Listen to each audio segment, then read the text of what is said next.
Seja bem-vindo ao Trail Tropical. Nesse podcast, conversamos com pessoas que compõem a cena de corrida de montanha no Brasil, com o objetivo de conhecer os bastidores delas, nos inspirar com suas histórias e aprender com suas experiências para que possamos nos tornar corredores de montanha cada vez melhores, curtindo esse processo cada vez mais. Nosso convidado de hoje é Odin Aguiar. Odin já cruzou a linha de chegada de alguma das maiores ultramaratonas aqui do Brasil, correndo por quase 60 horas seguidas. É um corredor raiz e apaixonado pela corrida e pelas sensações que ela nos faz experimentar. Nessa conversa, ele me contou sobre quais estratégias ele utiliza para vencer a fadiga e continuar colocando um pé na frente do outro depois de mais de 2 dias inteiros correndo. Falamos sobre como é para ele ser um atleta vegano e o que ele faria diferente se estivesse começando hoje na corrida. Odin é uma pessoa que exala emoções boas e isso fica evidente nesse nosso papo. Espero que vocês gostem tanto quanto eu gostei. Grande Odin, muito obrigado aí por ter topado participar desse podcast, seja bem-vindo. Salve, Natan, muito obrigado você aí, cara, pelo convite.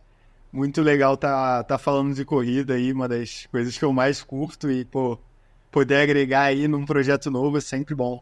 Cara, você tem umas características muito únicas, eu acho, assim, como nos corredores, né, no cenário de corrida, assim, e que eu acho muito parecido, eu nem te falei isso ainda, mas eu acho um pouco parecido a pegada do Anton Krupčka dos Estados Unidos, tá ligado quem que é? Tô ligado. Eu acho que você tem uma pegada meio parecida com a dele também. Pô, massa, bom. Um negócio de ser uma corrida um pouco mais, como é que eu posso falar? Não, você corre, parece que não tá só ali focado em treinar o tempo inteiro, mas realmente em sentir o que a corrida te traz, né? Então isso é muito legal, acho que o Anton tem essa pegada também, eu sinto como você é um pouco uma versão brasileira dele, tu acha que faz sentido isso? Pô, cara, que honra ouvir uma comparação dessa.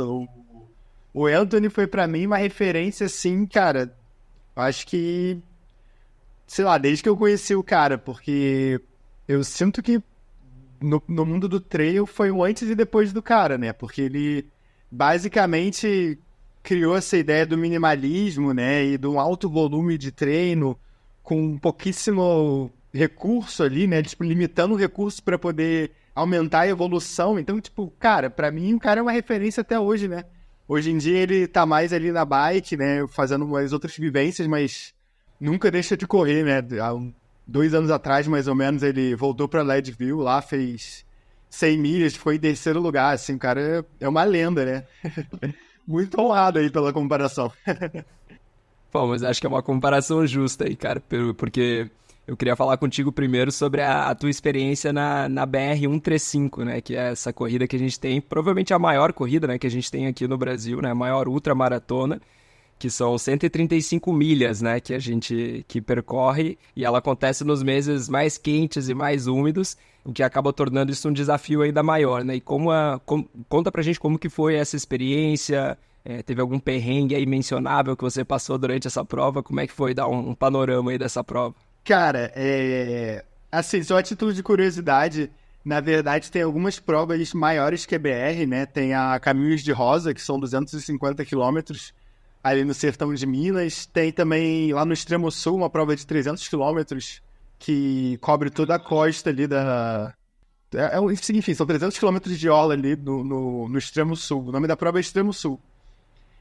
Mas sim, a BR talvez seja uma das primeiras ultramaratonas assim de grande porte do Brasil, né, cara? E a minha história com a BR é muito doida, porque eu caí meio de paraquedas lá. Tipo, a primeira vez que eu tive contato com a prova, né, assim, já ouvi falar por conta do Força Vegana, que é uma equipe de vários esportes, enfim, de basicamente pessoas veganas que estão pelo mundo, e aí lá tem muito essa raiz forte na ultramaratona, né? E sempre ouvia falar da BR e tal, eu tinha uma noção do que era, mas a coisa aconteceu mesmo ali em 2018, né, na BR de 2018, em janeiro. Na verdade, 2019, me equivoquei. Em janeiro de 2019, eu recebi uma mensagem da Silvia, que é uma corredora, assim, também como eu, né, como a gente, uma corredora mais freerunner, assim. E eu tinha tido contato com ela na UAI, mas, enfim, não trocamos muita ideia. Ela é do Força Vegana também. E aí ela me convidou para fazer o apoio dela, porque ela, faltando um mês para a prova, ela descobriu que precisava de um apoio para correr com ela de madrugada. Por ela não levaria ninguém, e, pô, eu achei muito maneira a ideia de, pô, ter contato com uma prova e com essa visão do pacer, né? Porque acaba que, estando ali como pacer, você tem uma outra responsabilidade com a prova, né?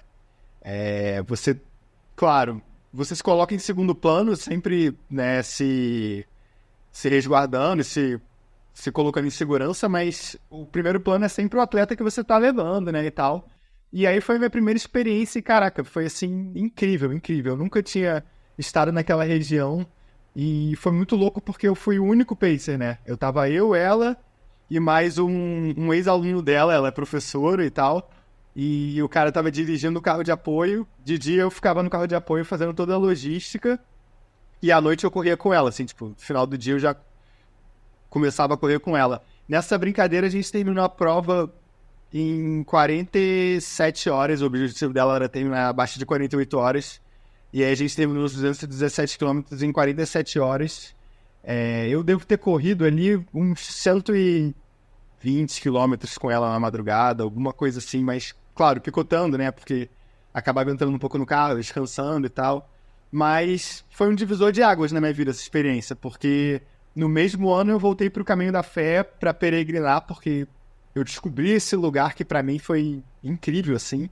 E eu descobri que é muito tranquilo você ir para lá e as pousadas são super baratas, você consegue andar e ficar na pousada, e, enfim, você consegue montar qualquer logística, assim, porque é muito incrível lá. É muito difícil de se perder, sabe? Porque é tudo muito bem marcado.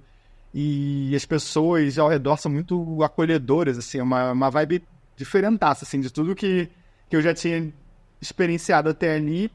E aí, no mesmo ano, eu voltei para poder fazer o trecho que vai de Paraisópolis, que é onde acaba a BR, até Aparecida, né? Um trecho de 135 quilômetros que eu fiz em 3 dias, assim, foi muito maneiro, assim, foi uma experiência única, foi eu comigo mesmo, né? E levando, enfim, minhas coisas numa mochila de hidratação. Depois a gente pode conversar um pouco mais sobre isso mais pra frente, mas foi bem interessante esse primeiro contato que eu tive com a BR, e aí foi apaixonante, assim, eu prometi pra mim mesmo que eu ia tentar voltar todos os anos pra lá, seja como atleta ou apoio, enfim, toda oportunidade que eu tivesse eu ia estar ali, porque eu senti uma energia diferente naquela prova, cara. Assim, eu nunca tinha vivido algo parecido. Uma prova que vai muitas pessoas de outros países, porque ela é uma das poucas provas que dá índice para Badwater. Quem termina abaixo de 48 horas consegue mandar a inscrição para Badwater. Então é uma prova visadíssima. Muita gente vem para cá para fazer, por conta dos custos, né? Acaba sendo mais baixo e mais tranquilo de acessar a prova. Enfim, aí eu voltei mais um ano para fazer o apoio da Silvia com o Léo, né, meu amigo. A gente fechou em 44 horas nesse segundo ano. E aí depois eu fui fazer ela sozinho, assim, né, tipo, fazer ela solo, e foi uma experiência bem legal também. E como foi a diferença de fazer sendo o apoio de alguém e fazer a prova sozinho? Você teve outras pessoas que te apoiaram também? E como que foi? Você sentiu muita diferença, assim, você tá protagonizando ali esse espaço? Cara, sim, porque assim, eu acredito que as coisas acontecem como tem que acontecer, mas na ocasião eu acredito que eu poderia estar um pouco mais preparado e talvez ter levado uma equipe um pouco mais experiente para me dar o apoio e tal. Mas foi como tinha que ser, assim, eu acredito que foi a experiência que eu precisava ali naquele momento, porque é isso, cria-se uma conexão ali com aquele caminho que é indescritível, assim, cara. É quase que o caminho te dá o que você precisa transpor para poder meio que, entre muitas aspas, evoluir e criar uma nova consciência, sabe? Eu sei que parece um pouco viagem esse papo, mas é como eu sinto estar ali naquele lugar. E aí, cara, teve um momento da prova que, assim, foi bem derradeiro. Eu já tava com mais de 150 quilômetros de prova, assim, já tava na segunda madrugada. E aí, assim, foi crucial porque eu tava muito desidratado já, assim, no meio da madrugada, tava muito frio, minha garganta começou a ficar muito fechada, assim, aí eu parei, assim, falei, cara, acho que eu vou parar, né? Eu entrei no carro, sentei pra dar uma relaxada, porque tava mais quente, né? comer alguma coisa, e eu pensei assim, cara, acho que eu vou desistir, tipo, acho que eu viajei, tipo, não tô preparado pra fazer essa prova e tal. Aí eu comecei a chorar, fiquei um tempão lá naquela batalha comigo mesmo, né, tipo, do que fazer e tal. E nisso o Evandro, que foi um amigão também do Força Vegana, que foi fazer meu apoio e foi dirigir e tal, botou o carro dele lá pra fazer a prova também, foi muito legal da parte dele. E aí ele ficou em silêncio também, o outro amigo tava dormindo e eu naquele dilema ali, tipo, pô, acho que não faz mais sentido estar aqui, tipo, eu tô muito debilitado fisicamente e tal, comecei nesse dilema e na ocasião também minha mãe já tava doente, né, a gente não sabia exatamente o que ela tinha, mas ela já tava com vários sintomas da doença que depois acometeu ela e aí eu comecei nesse fluxo de chorar, e aí em algum momento me veio um lapso de consciência, assim, e eu pensei comigo mesmo, pô, acho que eu vou tentar, tipo, eu tô aqui já corri, pô, mais de 150 quilômetros, assim, tipo, eu sei que ainda falta, pô, pra caraca, mas é isso, eu já tô aqui, né? E aí, nisso eu falei com o Evandro, esse meu amigo, falei, pô, Evandro, acho que eu vou tentar, mas não se afasta muito do carro de perto de mim, não, porque eu tô meio fraco, tá ligado? Acho que posso acabar caindo, pode acabar acontecendo alguma coisa. E aí, ele me fala assim, pô, beleza, só que houve essa parada aqui, ele tinha pedido pra vários amigos mandar áudios, tipo, de apoio, assim, cara, e foi fundamental, assim, porque quando eu saí do carro, eu saí com uma convicção, assim, que é aquilo, né, eu acho que toda ultramaratona e toda corrida longa, na verdade, tem um ponto que você vai chegar no teu limite e você vai precisar transpor o teu limite, saca? Qualquer ultramaratona você vai chegar nesse lugar, saca? Que muitos chamam de pain cave e tal. E hoje em dia eu entendo isso, tipo, depois de algumas ultramaratonas, algumas experiências, hoje em dia eu já entendo estar nesse lugar e chegar nesse lugar como uma coisa boa, sabe?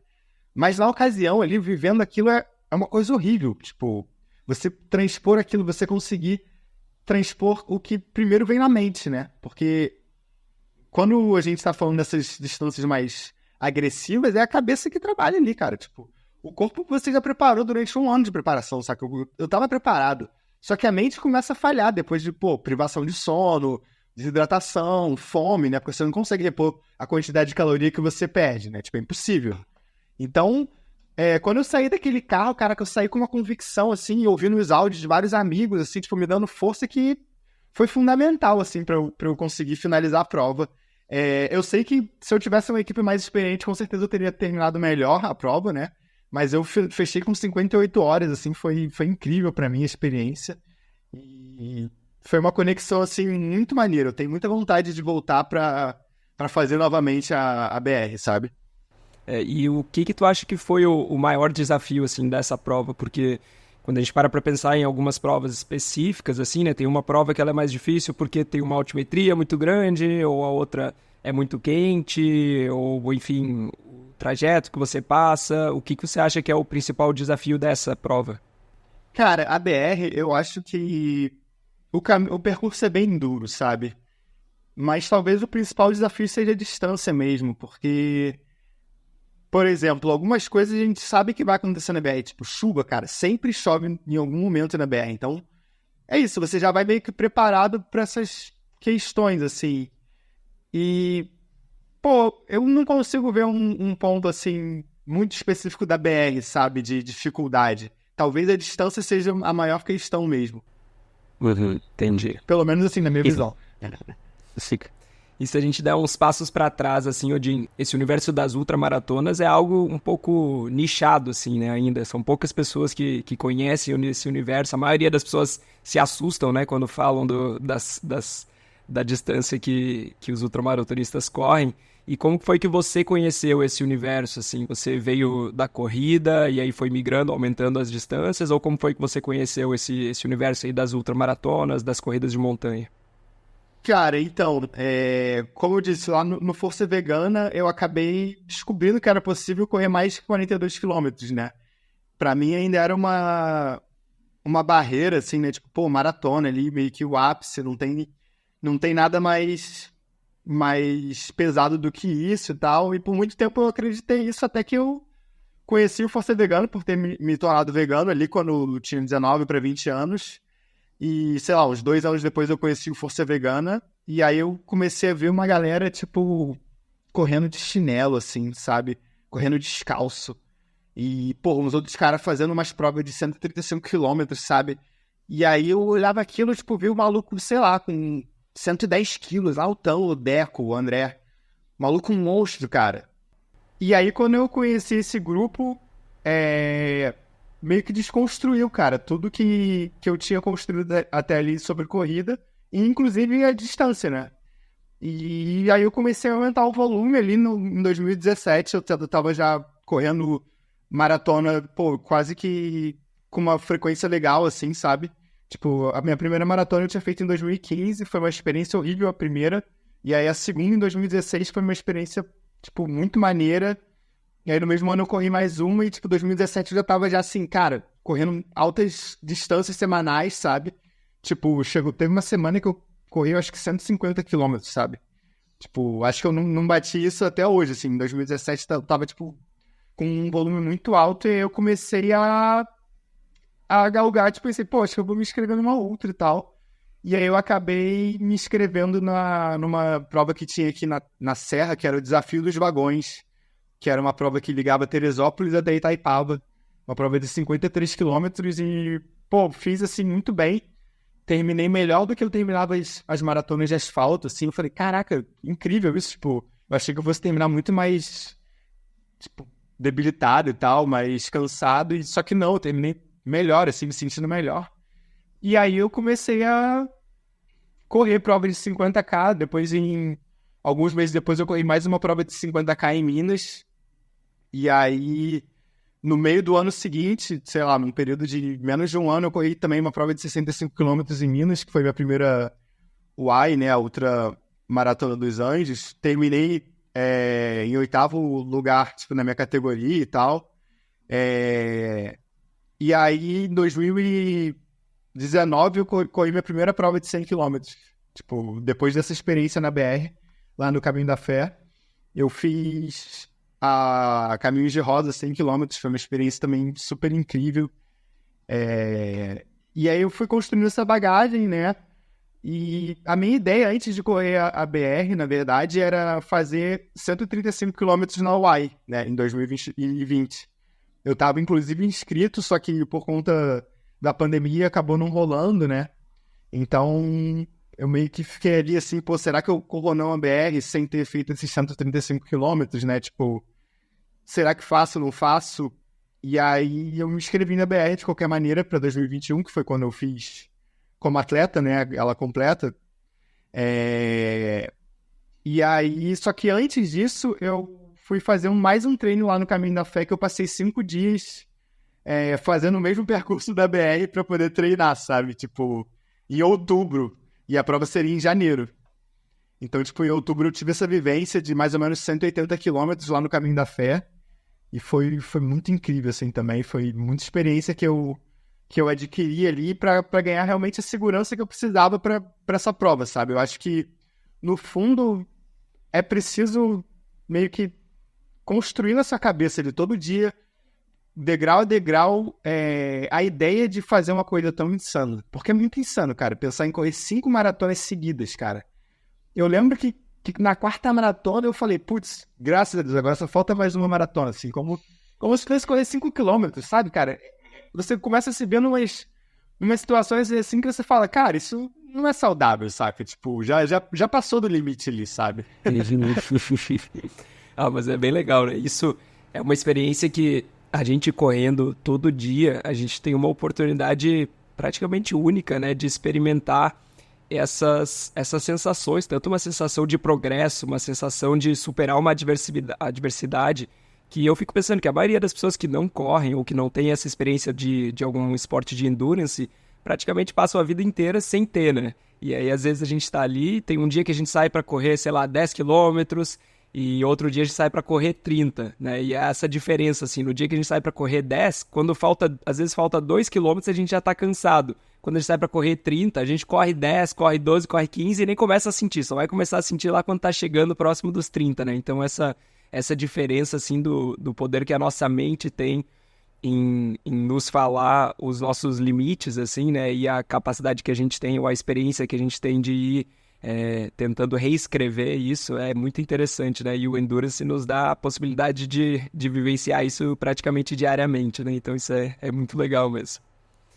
E pelo que eu consigo ver hoje em dia, te acompanhando mais nas redes sociais, assim, Odin, parece que você está um pouco mais longe dessa fase inicial lá, que você estava mais ativo nas provas, e hoje talvez um pouco mais distante, talvez mais perto do que a gente chama de um free runner, né? Correndo mais aí livremente, talvez buscando mais FKTs ou explorando mais no estilo de fast packing, né? Que é essas jornadas mais longas, assim. Essa minha visão tá de acordo, assim? Faz sentido?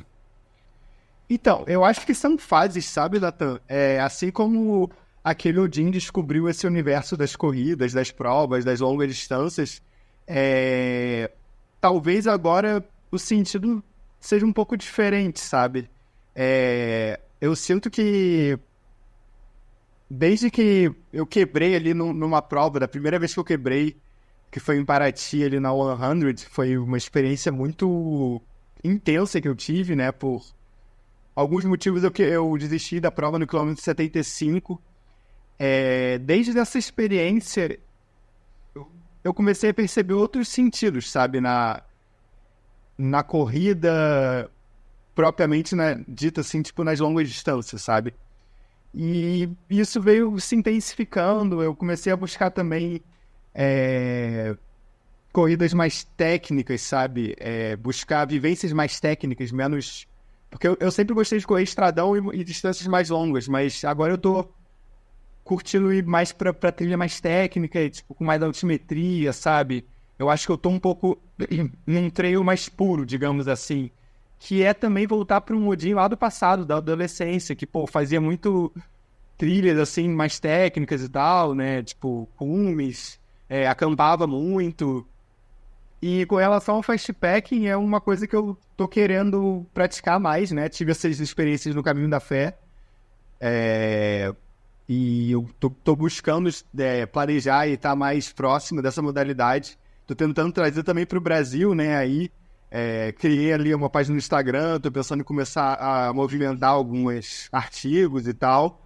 E aí, agora também tô trabalhando com o pessoal do Alto Estilo para desenvolver aí uma mochila de fastpack e tal. Tá sendo uma experiência muito maneira, cara. Talvez explica pro pessoal o que é.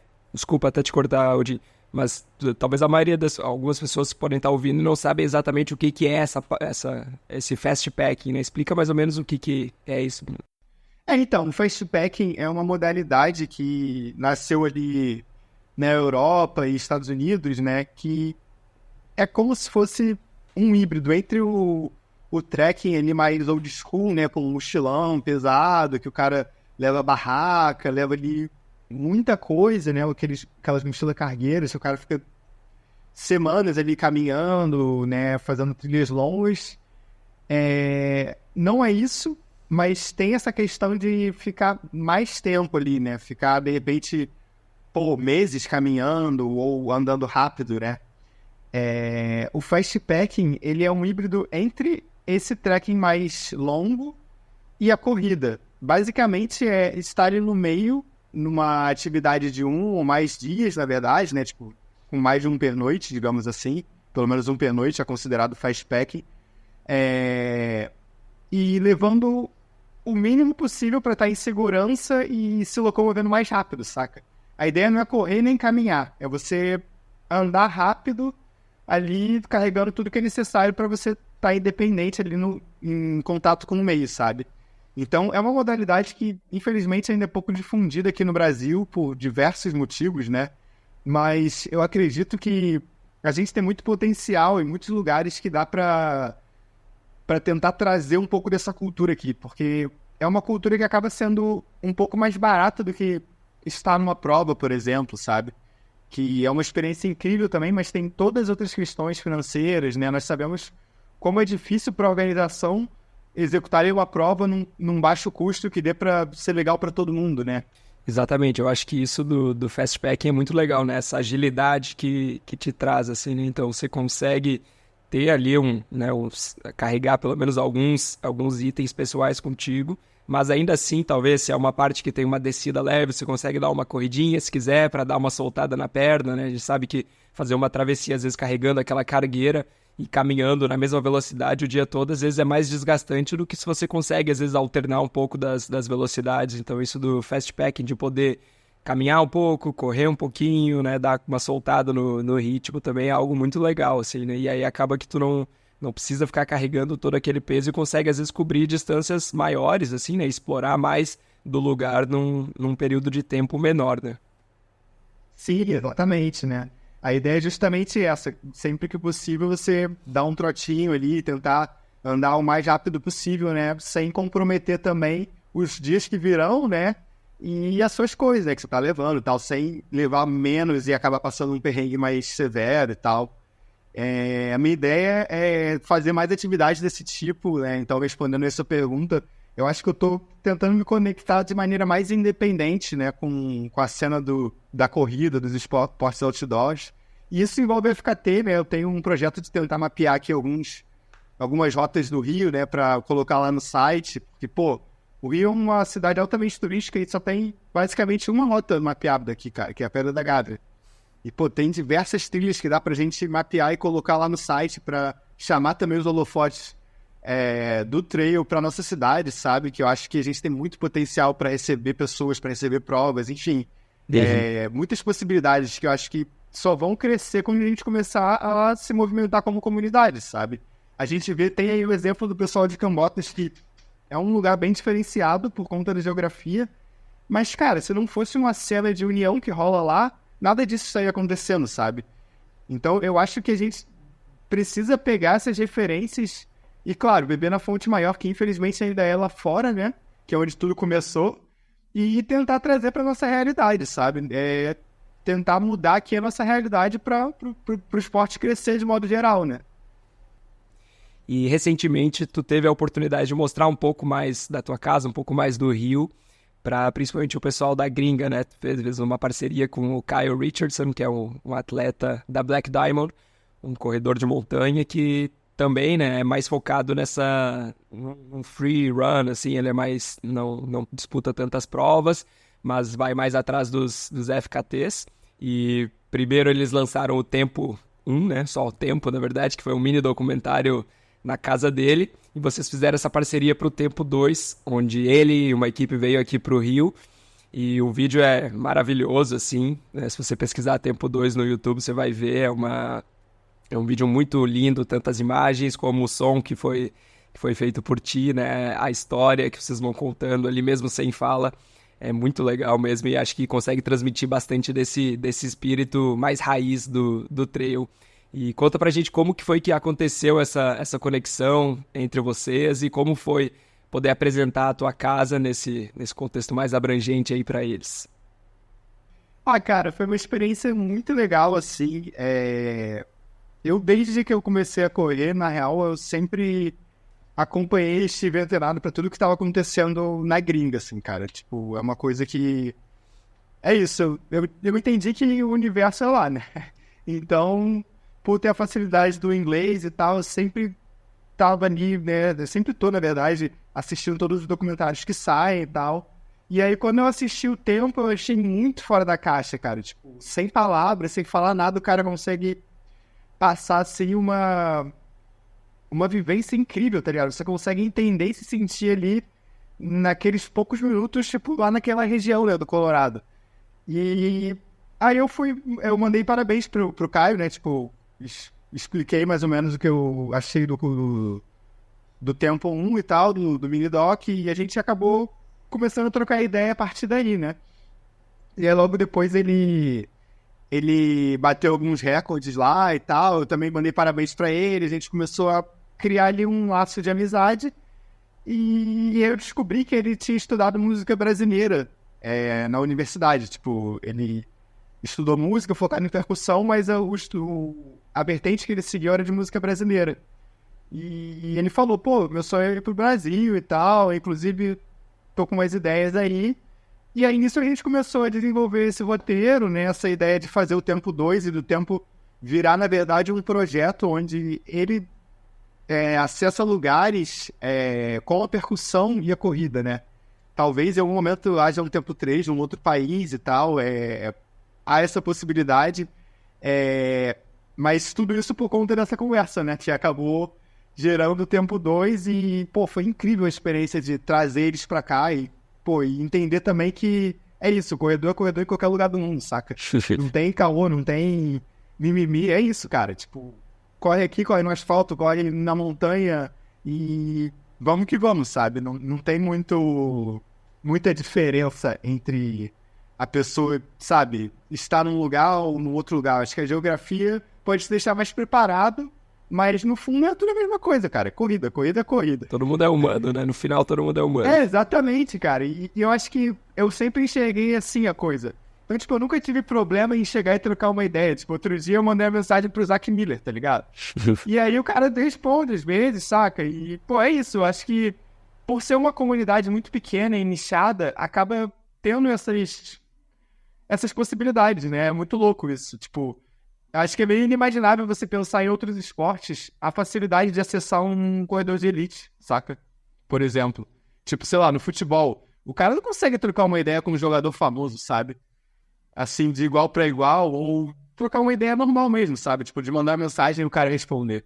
E outra coisa que é muito particular, eu acho, do nosso esporte, principalmente da corrida de montanha, da ultramaratonas, é que eu acho que as nossas referências, os nossos atletas de elite, a grande maioria deles são muito gente boa, né? Então, se tu parar pra pensar, e pô, os caras são jogador de futebol, às vezes tem aquela vibe mais marrento, assim, né? Tá sempre, parece, querendo se mostrar, ou às vezes até, eu curto bastante surf também, e o surf hoje em dia tem muito isso também.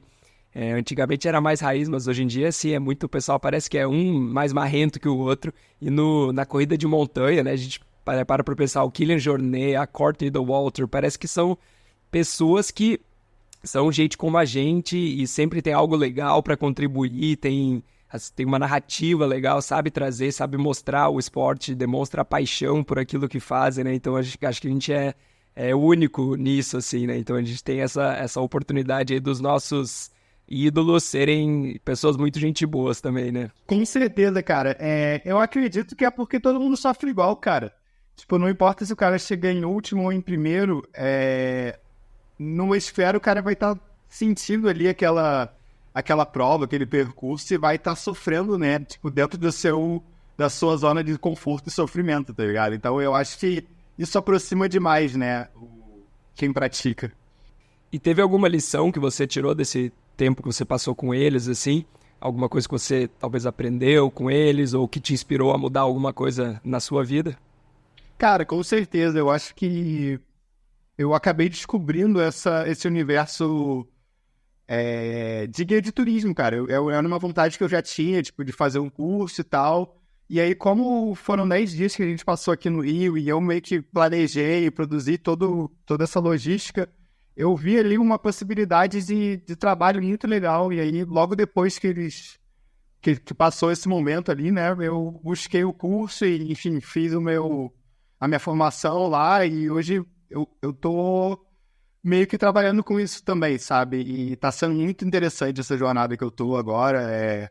Eu tenho guiado correndo nas trilhas, enfim. E o tempo 2 foi fundamental para isso, sabe? Dessa conexão, assim. E, claro, fora toda a vivência, né? Pô, eu conheci o Joe Grant, né? Ele acabou vindo também para fazer o apoio, porque ele também é um atleta da Black Diamond.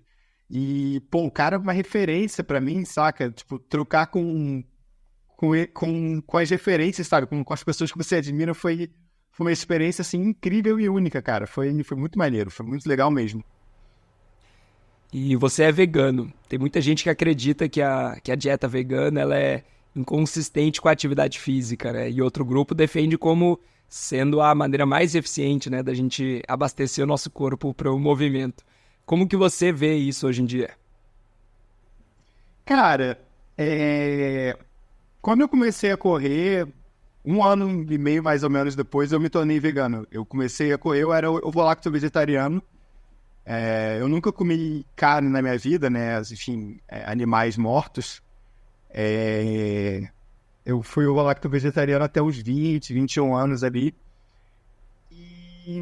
Mas eu comecei a olhar para o veganismo quando eu descobri um cara chamado Scott Jurek, que é um ultramaratonista aí já ali dos inícios dos anos 2000, que o cara quebrou todos os recordes da época dele. Western States, Não, né? Western States, Badwater, quebrou todos os recordes da época dele, das provas que ele correu, e o cara era vegano, sabe? Tipo, levantando a bandeira do veganismo. Aí eu olhei aquilo, eu li o livro dele, né? Infelizmente não tem em português, que é o Eat and Run, né? Comer e Correr, que ele conta um pouco da história dele, como ele começou com esse lance do veganismo.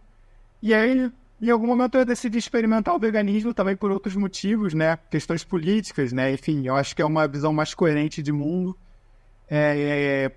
E aí eu senti na prática, cara, uma mudança, assim, absurda demais na recuperação muscular, principalmente. Tipo, eu fazia treinos que às vezes eu demorava, sei lá, 2 dias pra me recuperar, com 1 dia eu já tava recuperado, sabe? Tipo, foi natural pra mim fazer essa mudança e virar essa chave.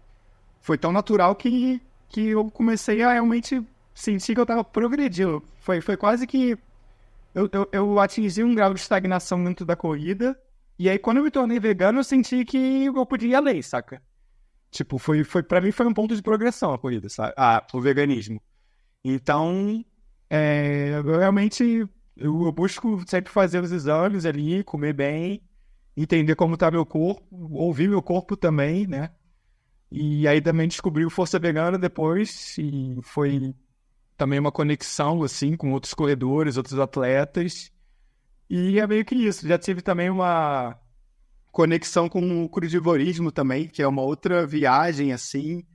E também foi um outro boost que eu dei ali no momento. Eu entendi que, caraca, é bem maneiro também, só que é difícil pra caramba manter ali uma conexão com comendo só coisas cruas, né? Sem o processo de cozimento. Então, eu acho que isso. Eu sempre estive muito aberto pra testar coisas, sabe? Desde correr de chinelo, às vezes correr descalço, até correr maximalista também, tipo, comprar um Roca, sabe? Eu gosto muito disso, de testar, cara. Tipo, eu vi um cara lá na China correndo assim, porra, beleza, será que não dá pra fazer aqui? Não dá pra tentar, pra experimentar, pra ver como é que é, sabe? Eu sempre tive esse ímpeto de me colocar à prova, e nisso eu conheci o veganismo e bateu demais, assim. Que legal, acho que essa curiosidade é algo que deve nos mover, assim, né? Então a gente ser curioso para ver como que vai ser, talvez, viver um pouco desse jeito, ou como que seria, né, experimentar, fazer isso de um jeito diferente do que eu acabei fazendo a minha vida toda, né? Eu acho que se a gente vai perdendo essa mentalidade curiosa, assim, né? Às vezes essa inocência, talvez, de querer, de não assumir que aquele jeito que você está fazendo é o certo, eu acho que isso nos leva a lugares muito positivos, assim, né? Então, eu acho que faz muito sentido. É muito legal isso de ter esse teu relato, assim, porque realmente muita gente acredita que não tem, né? Não tem como você se manter um atleta e buscar resultados mesmo se você não come carne, se você, às vezes, né, as pessoas acham que você acaba não consumindo proteína suficiente, não entendem muito bem como é que isso acaba funcionando. Mas se você, né, realmente se abastece bem, pesquisa e acaba tendo uma dieta bem pensada, assim, né? Você consegue, com certeza. Sim, cara. E eu acho que é isso, né? É experimentar, tipo... tá tudo bem se não der certo, sabe? Eu acho que essa curiosidade de experimentar, às vezes, pode ser pra mim, pode ser pra você, às vezes, sabe? Tá tudo bem se não der certo. Eu acho que eu hoje me coloco muito sem julgamento, assim. Eu sempre tentei não julgar as pessoas, sabe? Mas hoje, mais ainda, eu tento me colocar sempre acolhendo o outro, saca? Porque, cara, a vida é essa. Tipo, a gente só tem essa vida. E tá tudo bem se o cara quer tentar fazer assim e é o jeito dele, sabe? Tá tudo certo, saca? Eu acho que a gente precisa também tentar respeitar mais o livre-arbítrio e o outro, sabe? Isso em várias esferas. Eu sinto que talvez o mundo fosse um pouco melhor se a gente tentasse viver assim. Certamente seria. E conta pra gente, Odin, como que é a sua rotina de treinos hoje em dia? Eu te acompanho ali no Instagram, no Strava, e eu vejo que você tá, né, você acaba postando bastante coisa por lá, então você tá correndo praticamente todos os dias. Como que funciona a sua rotina hoje em dia? Você segue algum planejamento? Você tem algum treinador? Ou você decide no dia ali, estilo Courtney Dauwalter, o que vai fazer, baseado no que seu corpo tá te falando? Como é que é a sua? Cara, eu nunca consegui treinar com planilha, assim, é uma coisa que eu já tentei algumas vezes, mas nunca rolou. Correr pra mim é meio intuitivo, assim, são fases. Eu sinto que às vezes eu tô mais querendo correr estradão, sabe, asfalto, corridas mais longas, às vezes mais na trilha, mas a corrida tá sempre presente ali no meu dia a dia, sabe? Eu tento realmente sentir. Claro que quando eu tenho um objetivo, eu começo a focar mais, né? E aí nisso eu começo a, dentro desse sentir, construir alguns pontos, tipo, beleza, eu sei que, pô, se eu vou correr agora, por exemplo, eu tô me preparando para 2 desafios, que é o Desafio Cidade Maravilhosa, que é 21 no sábado e 42 no domingo, da Maratona do Rio, e eu quero correr em junho o São Brutão, que é um FKT que tem lá em São Bartolomeu. Então, eu tendo essas 2 datas, eu sei, pô, beleza, sei lá, 15 dias antes eu vou fazer meu último longo. Pô, eu quero melhorar meu tempo na maratona, então eu vou incluir treinos moderados, tipo, médios mais rápidos e treinos de tiro, para ver se eu consigo ganhar um pouco mais de velocidade, acostumar meu corpo a correr mais no plano, né? Porque eu sei que vão ser 2 dias só de corrida plana, né?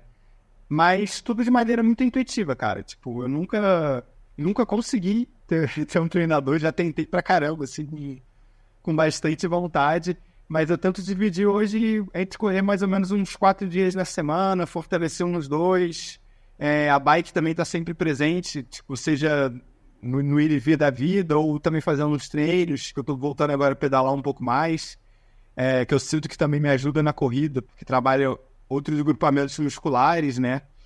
E é isso, nunca lesionei e sinto que quando eu consigo focar e alinhar as coisas ali, a rotina, porque eu adoro ter rotina, mas infelizmente a vida não proporciona às vezes isso, né? Mas quando eu consigo alinhar e focar, eu sinto que dá certo, assim, esse estilo de corrida que eu venho curtindo, sabe? E o que é esse dar certo pra ti? Como que tu define esse sucesso, assim, numa corrida de montanha? Dar certo pra ti é conseguir chegar lá, tentar um pódio de categoria, ou não tem nenhuma relação com isso, não tem relação com a posição, sim, talvez com o tempo que você vai terminar aquilo, ou é outra coisa totalmente diferente? Como que você define sucesso quando você se coloca aí nessas situações? Cara, eu acho que dá certo pra mim conseguir estar aí correndo há, sei lá, 11 anos, pouco mais de 10 anos, sem nunca ter tido uma lesão grave, sabe? Eu acho que dá certo pra mim pô, conseguir, na grande maioria das vezes, me comprometer com uma prova e concluir, sabe? E para além disso, eu acho que, tipo, se o esporte acabasse hoje, amanhã eu estaria correndo, sabe? Eu acho que a corrida eu vejo muito como um movimento natural e, pô, se eu consigo correr, quanto mais eu consigo correr, mais pra mim tá dando certo, sabe? Já tive momentos da vida que realmente, cara, eu me sentia mal se eu não corria, assim, tipo, eu ficava meio depressivo, assim, até, tipo, pô, tô há 2 dias sem correr, caraca, que merda. Mas passou também, sabe? Tipo, são fases. Hoje em dia eu busco correr entre 4, 5 vezes ali na semana, às vezes corridas mais tranquilas, assim, às vezes com pessoas que, sei lá, estão querendo começar a correr. Eu adoro apresentar a corrida para as pessoas, assim. E é isso, eu tento sempre estar envolvido com o que está acontecendo também, sabe? Eu acho que é muito importante a gente se envolver com a cena, sabe? Tá antenado com tudo que está acontecendo, porque, cara, é meio que o caminho natural da coisa, sabe? Quanto mais a gente vai consumindo ali, absorvendo, trocando ideia, mais a gente vai crescendo e construindo esse caminho dentro da gente mesmo, sabe? Para os nossos objetivos, enfim. Ah, legal. E tu contou pra gente um pouco dessa história na BR-135, né? Que você passou por esse momento mais baixo, que pensou em desistir. E você tem alguma outra história de uma situação parecida assim com essa, que você passou por algum perrengue, alguma coisa que você teve que sair de uma situação que você estava muito baixo em uma prova e achou que não ia conseguir? Tem alguma outra história ou uma aventura na montanha que você passou por algum momento assim de mais baixo e precisou passar por isso? Cara, eu acho que todo ultramaratona, né, como eu falei anteriormente, tem momentos assim, né? Mas eu posso destacar em 2019, que eu tava fazendo muitas provas e eu tinha feito uma prova de 95 quilômetros ali em Minas e no finalzinho, assim, nos 30 quilômetros finais, que era um trecho de madrugada, eu acabei puxando... Era um trecho mais plano da prova, eu queria terminar logo, e eu acabei puxando muito rápido, assim, tipo, muito forte. E eu, obviamente, eu não sustentei o ritmo. E aí, cara, eu me vi, assim, faltando 10 quilômetros para finalizar a prova, completamente suado, tipo, muito suado, no meio da madrugada, assim, devia estar uns 6 graus, saca? E aí eu falei assim, tipo, putz, o gás meio que tinha acabado, assim, eu tava no ritmo bom e faltava 10 km, eu tava naquela situação meio... Começando a sentir muito frio, assim, eu pensei, caraca, e agora, né? O que eu vou fazer? Tipo, eu não vou desistir faltando 10 quilômetros, não tem como, tá ligado? Não tem como, nem que eu vá caminhando esses 10 quilômetros eu vou terminar essa prova. E aí eu fiz isso, eu fui caminhando, assim, concentrando, e em algum momento tinha um ponto de apoio, que na verdade eu nem sabia que tinha, e me deram um chá quente, que me esquentou por dentro, que foi fundamental. E aí eu consegui terminar a prova, tipo, depois, assim, uns 2 dias depois eu tive um princípio de lesão ali, uma lesão no ilho tibial ali, na bandeira tibial, mas não foi nada grave, acho que foi a desidratação mesmo que deu uma agredida maior no músculo, né? Só que aí, cara, tipo, uns meses depois, assim, 3 meses depois, eu fui pra uma prova de 100 quilômetros, que era Caminhos de Rosa. E aí, pô, eu tava com a confiança alta, né? Falei, pô, fiz 95 quilômetros pra 12 horas e pouquinho, assim, tipo, 100 quilômetros, pô, vou botar no bolso, vai ser tranquilo, vou fazer o quê? Umas 16, 17 horas, vai ser de boa, sabe? Jogando o tempo lá em cima. Só que, cara, Caminhos de Rosa é uma prova que...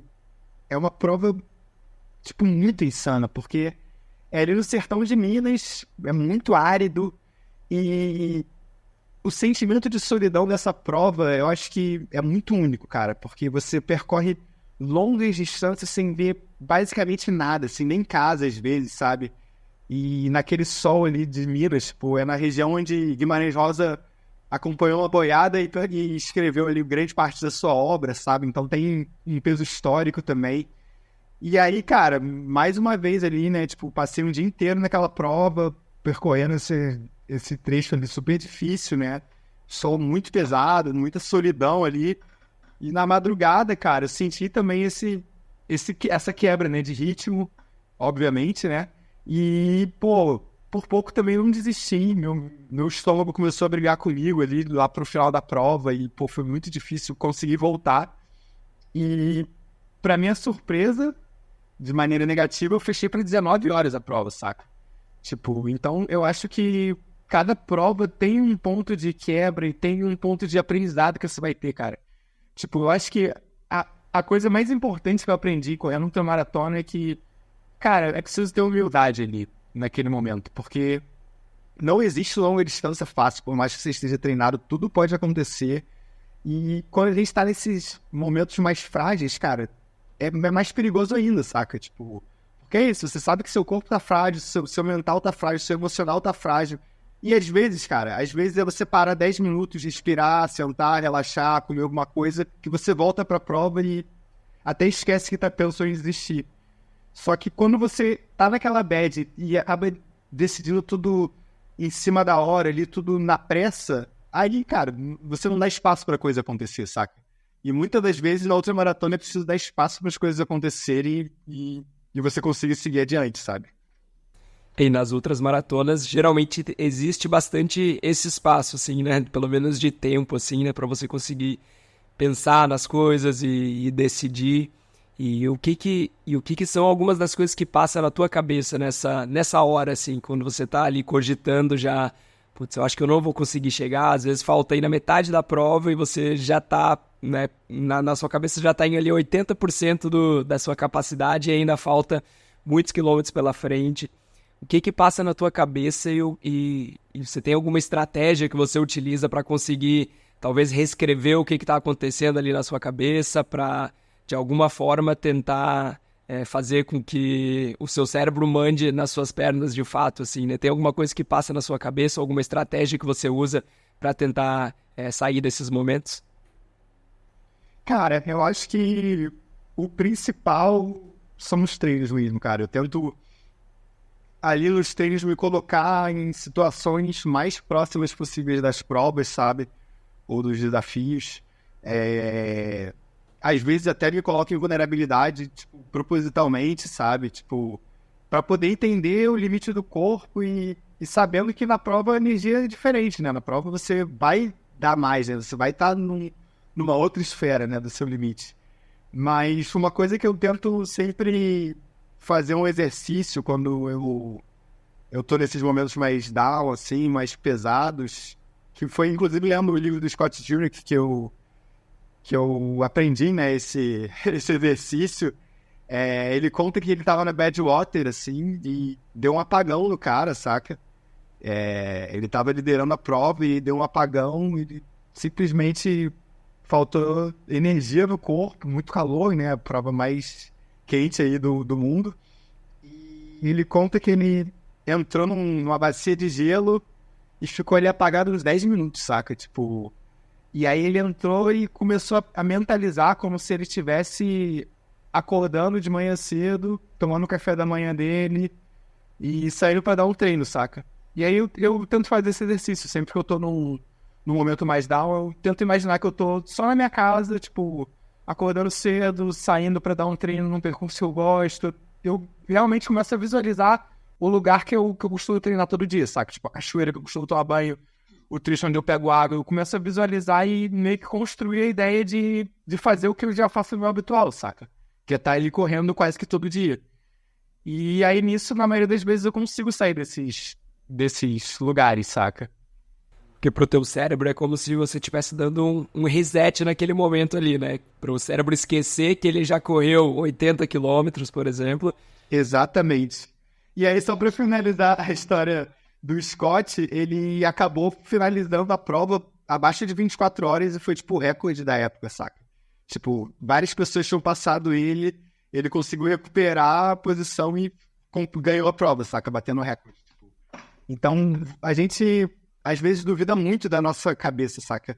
Por isso que eu acho que o treinamento mais importante é o mental, cara. É preciso estar emocionalmente preparado para correr ultramaratona. Às vezes, cara, eu via pessoas, tipo, com um físico absurdamente melhor do que o meu, cara, quebrando, tipo, desistindo, sabe? Porque colocou na cabeça que ia desempenhar tal performance, e aí, pô, obviamente foge, sempre vai fugir do planejado, e o cara não consegue ver outra realidade a não ser aquela que ele construiu, tá ligado? E aí, nisso, você simplesmente é isso, você sucumbe e, pô, desiste da parada. Então, eu acho que o mais importante é conseguir ver várias realidades, cara. Tipo, pô, se não deu certo assim, dá pra fazer assim, dá pra fazer assim, tipo, dá pra adaptar e concluir, saca? Na ultramaratona é muito importante você ter essa capacidade de resolver problemas, né? Então, porque o problema ele vai aparecer, né? É diferente de outros esportes, assim, onde às vezes você depende só de você mesmo e é aquilo, você tem que fazer o que você treinou. Na corrida não, pelo menos nas ultras maratonas, algum problema vai acontecer, né? Seja ele tá mais quente do que você imaginava, ou às vezes um tornozelo que você deu uma torcidinha, seu intestino que não tá aceitando aquela comida, então algum problema vai ter, e você tem que ter essa capacidade de tentar resolver os problemas enquanto eles estão aparecendo e talvez indo do plano A para o plano B, né? Ter esses planos de backup aí para não desesperar quando as adversidades aparecerem, né? Sim, com certeza. Eu acho que é muito importante ter essa visão mesmo, né? Essa construção de realidade, né? Cara, pra gente ir finalizando aqui, Odin, se você tivesse a oportunidade de encontrar o Odin de 10, 15 anos atrás, qual dica você daria para aquele Odin lá que você acha que ajudaria de alguma forma nessa caminhada da corrida? Tem alguma coisa que você falaria para ele para talvez fazer diferente, alguma coisa para fazer mais daquilo? Cara, acho que talvez confiar mais no meu potencial, né? Acho talvez um pouco de insegurança, sabe? Então eu sinto que quando eu tava naquela vibe alucinante de, pô, um alto volume, correndo muitas provas e fazendo muitas coisas. Talvez eu pudesse ter aproveitado mais esse momento, saca? Eu lembro que eu terminava as provas, às vezes, tipo, nem tão cansado, assim, falava, porra, se eu tivesse me inscrito, sei lá, numa distância um pouco maior, eu teria conseguido concluir, sabe? Eu sinto que eu acabava me limitando muito. E, claro, você só percebe isso quando a maturidade vem, né? Então, talvez acreditar mais no meu potencial fosse a dica que eu daria pro Odin. Legal. Odin, cara, muito obrigado aí pela nossa conversa, pelo teu tempo aí. Eu acho que foi muito legal te conhecer um pouco mais e entender um pouco sobre a maneira que você pensa e a maneira bela que tu vê a corrida também. É muito, muito inspirador isso. Pô, muito obrigado a você, Natan, pelo convite. É muito bom falar de corrida e, pô, espero que seja muito próspero aí o projeto, cara. Tem muita coisa para falar e muita gente legal para entrevistar. Eu queria, enfim, abrir o espaço aqui para agradecer para os meus apoiadores, né? Alto Estilo, como eu falei, eu desenvolvo alguns produtos com eles. Eles lançaram agora um colete de corrida e tal, que tá bem interessante. Pô, primeiro material nacional, assim, que dá para fazer uma ultramaratona, sabe? Que tem uma resistência legal, assim, que tem qualidade, sabe? E, pô, é muito legal tá contribuindo com projetos aqui dentro. Tem também a Cuida Caps, que eu faço aí os bonezinhos também. A gente está desenvolvendo um cap para corrida. Tem o pessoal da Gear Tips, que eu escrevo um pouco lá, né? No site deles eu tenho uma coluna mensal de corrida de trilha. Então, é sempre bom agradecer quem está ajudando o trio, né? Enfim, muito obrigado, Natan, pelo convite mais uma vez. Que isso. E se você também está escutando, quer vir conhecer o Rio de Janeiro com um local mesmo que vai te apresentar os melhores picos aí para treinar, entre em contato com o Odin. A gente vai deixar o teu Instagram aqui linkado, mas se tu quiser falar pro pessoal aí como que te acha. Beleza, @corneodin, tudo junto. É isso, cara, tamo junto. Também sou guia de turismo, fotógrafo, publicitário. Tenho um leque aí de bastante conhecimento. E vai ser muito legal receber pessoas aqui. Eu adoro falar de corrida e correr também. Muito obrigado por ouvir mais esse podcast. Se você curtiu, por favor, nos avalie com 5 estrelas no seu aplicativo de podcast. Isso nos ajuda muito a ser encontrado por mais pessoas que estejam procurando conteúdos como esse e contribui para o crescimento do trail no Brasil. Se quiser nos acompanhar no Instagram, é só pesquisar por Trail Tropical Podcast e nos vemos por lá. Até o próximo e se divirta nas montanhas.